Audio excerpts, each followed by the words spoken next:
ये है 1000 साल पुरानी इरेजर से लेके और अभी 2025 वाली तक। तो सबसे पहले 1000 साल पहले हमारे बुजुर्गों ने बलुआ यानी रेतीली पत्थर को मिटाने के लिए यूज करना स्टार्ट किया था, और पता नहीं इससे कैसे रफ करते होंगे, मुझसे तो मिट कम और पेज गंदा ज्यादा हो रहा था। फिर इसके बाद मोम का भी यूज करना स्टार्ट किया था, लेकिन ये भी एकदम बेकार था। और फिर इसके बाद कुछ अकल बंदों ने ब्रेड का ये व्हाइट पार्ट निकाल के इसमें थोड़ा सा पानी डाल के इस तरह से यूज करना स्टार्ट किया, लेकिन पिछले वालों की तरह ये भी एक बकवास जुगाड़ था। और फिर फाइनली 1770 में एडवर्ड नायर ने रबर के पेड़ की खोज की, और फिर पेड़ से रबर को निकाल के इसको यूज किया, तो ये बहुत ही अच्छा मिटा रहा था। लेकिन इस रबर में बस कुछ दिनों तक रखने के बाद बहुत बुरी मारने लगती थी, तो फिर फाइनली इस रबर में केमिकल वगैरह का यूज होकर इस शेप में ये इरेजर बनी। और इससे अच्छा तो भाई क्या ही रफ हो सकता था, लेकिन थोड़ी सी घिसने के बाद ये फिसलती थी, तो फिर इसका बड़ा वर्जन आया। फिर इस इरेजर को पेंसिल में भी देना स्टार्ट कर दिया, और फिर इसके बाद भाई इस इरेजर में खुशबू वाले फ्लेवर भी आने लगे, सूंघते सूंघते मिटाए जाओ।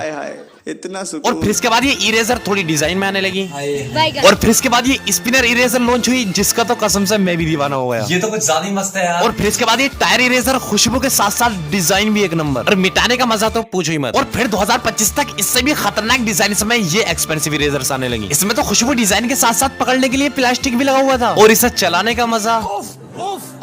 और फिर पक्की पेंसिल यानी पेन की इंक को मिटाने के लिए ये व्हाइटनर इरेजर भी बना। तो वैसे आपने इनमें से कौन सी इरेजर यूज की है?